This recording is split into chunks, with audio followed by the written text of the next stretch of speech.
안녕하세요, 인스펙팅룸의 별남입니다. 오늘은 지난번 아이폰 11 클론에 이어서 아이폰 11 모형 3종을 가져왔습니다. 중국에서 케이스를 찍어내기 위해 만든 몰딩이라고 합니다. 먼저 외관부터 소개해 드릴게요. 자, 왼편부터 아이폰 11, 아이폰 11R, 그리고 아이폰 11 맥스라고 합시다. 먼저 사이즈 같은 경우는 아이폰 11은 5.8인치, 11R은 6.1인치, 11 맥스는 6.5인치로 세 가지 모델이 나온다고 합니다. 외관이나 이런 안쪽 같은 경우는 전작이랑 거의 동일하다고 보시면 됩니다. 자, 그리고 두께가 달라질 거라고 말이 나왔었는데요. 먼저 10S 맥스와 한번 비교해 보도록 하겠습니다.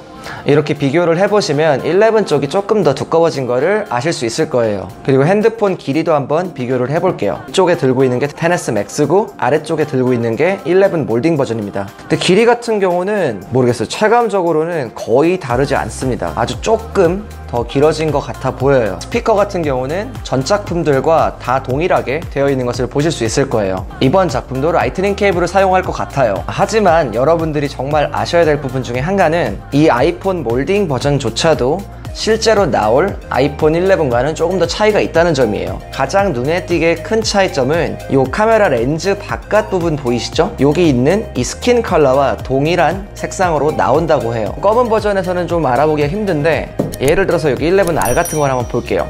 그러면은 여기 카메라 렌즈가 두 개가 나와 있죠?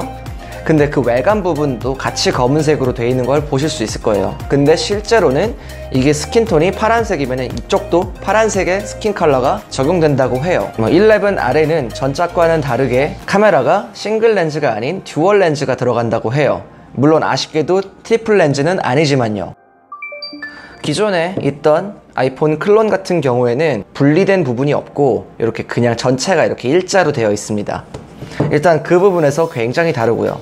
여기 후면에 카톡티를 보면 이번에 나온 아이폰 11 몰딩 버전은 확연하게 얇아진 거를 보이실 수가 있을 거예요. 이 왼편에 있는 클론 버전은 카톡티가 굉장히 두껍습니다. 그러니까 실물과 완전 다른 거죠.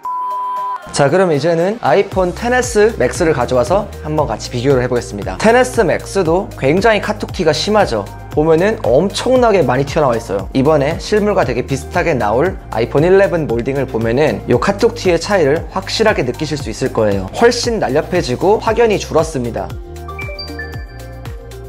테스트를 해볼게요. 확실히 이쪽이 떨림이 훨씬 더 심해요. 그만큼 더 표면보다 떠 있다는 거죠. 그만큼 카톡티가 두껍다는 뜻이고요. 이거는 아주 심하다고 느껴지는 정도는 아니에요. 자, 그럼 두 번째로 요거 XS 맥스와 지금 현재 나온 아이폰 11 몰딩 버전을 비교해 보겠습니다. 몰딩 버전이 훨씬 더 적게 흔들려요. 그만큼 카톡티가 줄었다는 얘기겠죠? 자, 이번에는 케이스를 제가 한번 씌워보도록 하겠습니다. 먼저 11부터 씌워보도록 할게요. 유격 현상도 없고 정말 딱 맞는 케이스예요. 자, 그리고 카메라 렌즈 부분을 보면은 정말 딱 맞는 게 느껴지실 거예요. 자, 다음으로는 아이폰 11R에 대해서 케이스를 씌워보도록 하겠습니다. 완벽하게 딱 맞죠? 유격 현상도 없고 여기 버튼도 정확하게 자리를 잡고 있어요. 거기에다가 뒤에 카메라 부분도 완벽하게 일치하는 모습을 보여주고 있고요. 자, 마지막으로 아이폰 11 맥스에 대해서 케이스를 씌워보도록 하겠습니다. 이것도 유격 현상이 없고 마찬가지로 카메라 렌즈 부분이 정확하게 딱 맞아요. 버튼 부분들도 완벽하게 들어가 있고요. 한 가지 더 주목하셔야 될 게 이번 작품에는 페이스 아이디 부분이 센서가 좀 더 커진다고 합니다. 아무래도 좀 더 원활한 얼굴 인식을 하기 위해서 그렇게 된 거라고 생각을 합니다. 이번 신작 아이폰 11에는 에어파워가 탑재될 수도 있다는 루머까지 있는데요. 정확한 소식인지 아닌지는 모르겠지만 제 개인적으로는 에어파워를 넣어주셨으면 하는 바람입니다. 사실 아이폰에서는 이미 이어폰 단자까지도 제거한 마당에 에어팟을 이렇게 팔고 있는데 이런 사용자들을 위해서 이런 기능은 어떻게 보면 당연한 배려라고 저는 생각을 합니다. 이제는 넣어주어야 할 때인 것 같아요. 지금까지 유출된 정보에 의하면 이번 아이폰 11 신작은 바로 이 카메라가 메인 포인트라는 거를 여러분도 아실 수 있을 거예요.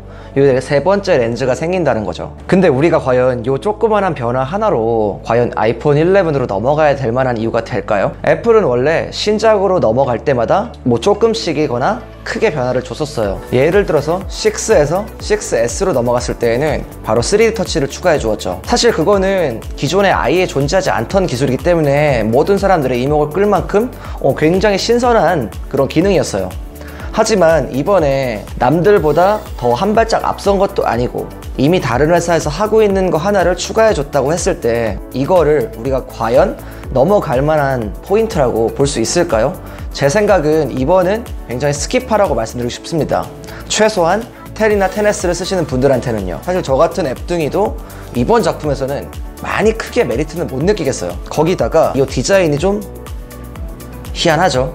이게 뭐 여러 가지 말들이 많았어요. 환공포증, 외계인 눈처럼 생겼다, 뭐 그런 말들이 굉장히 많은 진짜 이슈의 핸드폰이었어요. 근데 이게 정말 이렇게 나오다고 합니다. 물론 애플이 요거보다는 더 이쁘게 만들겠죠. 더 어떻게 포장해서 더 잘 이렇게 이쁘게 만들어낼 거예요. 왜냐면 애플은 원래 그런 감성이 있는 회사니까요. 현대사회를 살면서 필요하지 않은 기능들이 굉장히 많이 있어요. 뭐 예를 들면은 우리가 카메라 렌즈가 3개일 필요는 없죠, 굳이. 갤럭시 폴드 같은 경우도 카메라가 5개인가 6개 달려있어요. 과연 우리가 그게 필요할까요? 하지만 그게 바로 회사의 전략인 거죠.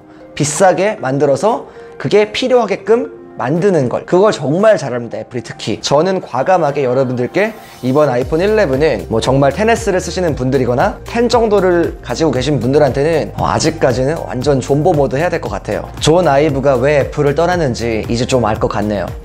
이 작품에 과연 그는 관여했을까요? 잘 모르겠지만 스티브 잡스가 이걸 본다면 아마 관을 뚫고 나올 것 같은 그런 디자인이에요. 좀 흉측하죠?